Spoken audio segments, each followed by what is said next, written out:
For today's Utang Talk with Ate Red, pag-usapan natin guys si GGives, an utang product or a financing platform offered by Fuse Lending, which is legit, through the GCash app guys. Yung kagandahan nito is that pwede kang pahiramin ng up to 150,000 pesos up to 24 months. Of course, depende kay system kung magkano yung i-assign sa yung credit limit. Weekly po yung kanyang pag-i-evaluate ng ating credit worthiness. Kaya napapansin na natin by now na paiba-iba po yung limit natin. Fluctuating siya. You can think of GGives as something similar sa SPay Later, sa home credit, pero ito naman is through the GCash app.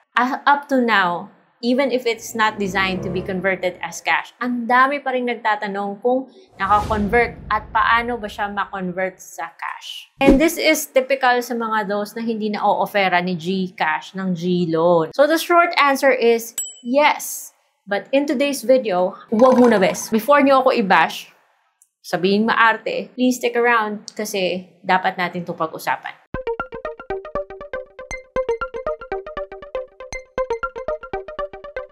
Hello everyone! Welcome back to my channel. It's Ate Red here. Videos like this, yung episodes ng Utang Talk with Ate Red is dedicated sa financial literacy. I'm not saying na I'm an expert, pero you know, knowing more about mga utang habits natin help us achieve our financial goals in the future, di ba? Hence this series. So this video is not sponsored by anyone or any company. It's just my initiative para ma-share ko sa inyo yung mga things that I've learned along the way. Kasi utang is life and I've been, you know, using online loan platforms for a very, very long time now. So, ilang beses na ako guys na tinawag na or maarte just because I keep saying na even if you can, for now, you should not if you can help it. But before tayo mapunta doon guys, I just want to congratulate the winners ng ating pa-GCash giveaway because nag-celebrate po tayo ng 200k subscriber milestone and we have 5 winners. Ito po sila.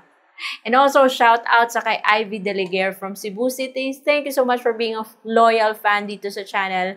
And as promised, ito. Kung sa question na nako-convert pa siya sa cash, yes, pwedeng-pwede as of now. But you should consider a lot of things before nyo yung gawin. And let's do that as I go along kasi i-share ko sa inyo yung mga methods. So the first one is, syempre, gawin mo siyang pambayad sa bill-ease nyo or sa credit card nyo, guys. This is a little bit tricky, pero just go to your bills payment, bill-ease, or go to credit card. It will give you the option to pay using GGives. At kapag na-free up mo yung credit limit mo sa credit card mo at sa bill-ease mo, pwede ka mag-cash out sa dalawang apps, sa dalawang facilities na yon. Not really very smart na uutang ka para pambayad ng utang or babayaran mo yung isang utang, gamit mo yung isang utang para makapag-cash out.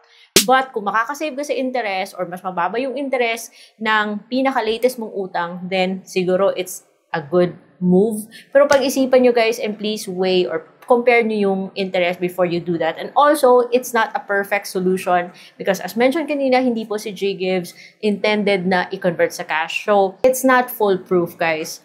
Technical issues can happen along the way and say for example, hindi mo natanggap yung pera or hindi mo kaagad na-achieve yung result na gusto mo, it's gonna be a little bit stressful. These methods are not official. These are just workarounds. So, hindi natin alam kung hanggang kailan ito mag-work. But anyways, yung second method is to say, magyaya ka ng friend, kaibigan, someone you trust na kailangan pumunta ng department store, kailangan bumili ng grocery, at dun kayo sa area na kung saan tumatanggap ng GCash as a payment method or GCredit, yung may scan nga code. Mag-offer ka dun sa kakilala mo or someone you trust na ikaw yung magsaswipe or ikaw yung magbabayad para sa kanila at gamitin mo yung GGives mo.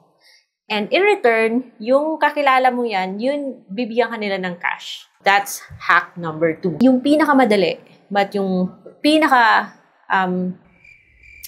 controversial is to work with a trader or yung mga converter. Ilang beses na ako guys na bash, sinabihang maarte, sinabihang just because I keep saying na please think twice before working with a converter or a trader. I understand guys na credit in other forms is okay, pero mas maganda kung nakakash natin, di ba? Pero the problem is some traders charge a high service fee. So, bago nyo ako sabihan na maarte or nag-iinarte, isi-share ko na lang yung experience ng isa nating viewer and shout out din sa'yo. Shout out sa kay Eds SL7583. Hi po ate. Di din po recommended pag dumaan sa traders. Ate, pinsan ko po, nag-try sa trader, 10% po yung fee nila if 3 days maghihintay at pag real time 15%. So may time factor pa. No choice lang po at that time ang ate, pinsan ko, kasi need niya within a week ang money, kaya pinili yung 3 days kasi 10% ang fee kaysa real time na 15%. 50K pinakonvert niya. 45 lang po yung nakuha niya. Sayang din po yung 5K. Yung 5K na yan, additional pa yan na binayaran niya sa Ggives, include ng interest. Kung di naman po need ang cash, mas mabuting gamitin lang si Ggives, pambayad ng bills at pang groceries. At hindi lang naman si Eds yung nakapansin ng ganito or nakapag-share ng ganito. There are so many people in my comment section yung nagsasabi na may fee po yung mga converter or trader. But syempre naman, who am I to judge? But if you can help it po, there are many ways to use your Ggives. Pwede po siyang pambayad sa bills, pang grocery, especially doon sa mga facilities na may scan QR ni GCash. Ang beses ko na yan guys nagamit na nag-scan ako ng QR, lumabas si Ggives as a payment option, basta na-meet mo yung minimum na requirement. Ano na, up to 50K na ako kay Ggives, and I can do 5 loans simultaneously. Okay na rin si Ggives, guys. Just recently, ginamit ko siya sa Henry's camera to buy lighting for my studio. Only if you can avoid it, guys. Avoid na lang yung pag-convert sa cash. Kung hindi lang naman kailangan, yung goal naman natin is makaiwas sa problema. So guys, who am I to say what you shouldn't do or should do? Ako'y gabay lang to help you understand things in this channel, and hopefully yung mga sinishare ko sa inyo is makatulong para mas maganda yung ating decision making when it comes to utang-utang. Kung meron kayo natutunan in today's episode, I will see you on my next vlog. Bye!